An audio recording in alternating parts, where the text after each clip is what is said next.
Iran's foreign minister continued a series of urgent and high-stakes talks with regional leaders as fears of a possible US military strike against the country continued to mount across the Middle East. According to the Saudi press agency, Iranian diplomat Abbas Araghchi spoke by phone with his Saudi counterpart, Prince Faisal bin Farhan, to discuss the rapidly growing tensions and possible paths toward de-escalation.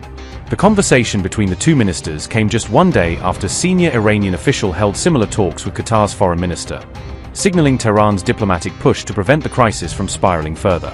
Multiple sources revealed that Saudi Arabia made its position clear during the exchange, informing Tehran that it would not allow its soil or airspace to be used for any potential attack against Iran. These intensified diplomatic discussions highlighted Riyadh's careful balancing act, as it tries to maintain stability while avoiding direct involvement in an escalating regional military confrontation.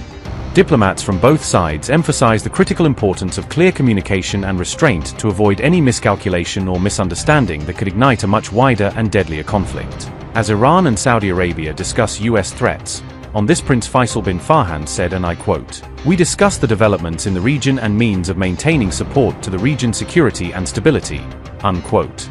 The conversation took place against a backdrop of growing concern over widespread anti-government demonstrations erupting across Iran, which have further heightened regional instability and uncertainty.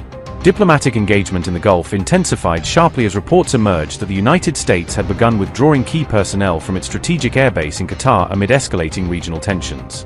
The Al Udeid Air Base, known as the largest U.S. military installation in the Middle East, currently hosts around 10,000 American troops and serves as a vital command hub for operations across the region.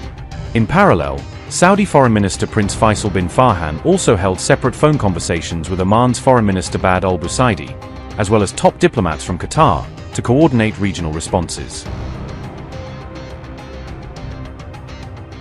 The high-level discussions unfolded at a tense moment, as Washington continued to weigh the possibility of launching military action against Iran in response to growing unrest and regional instability.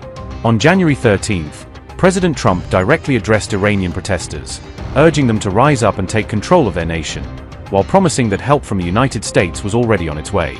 However, just one day later, Trump appeared to soften his tone, suggesting a more cautious approach and hinting that any potential military operation might be postponed rather than initiated immediately. On January 14th, Trump stated that he had received reports claiming Iran had ceased the killing of protesters and halted public executions, signaling a temporary de-escalation in the volatile situation.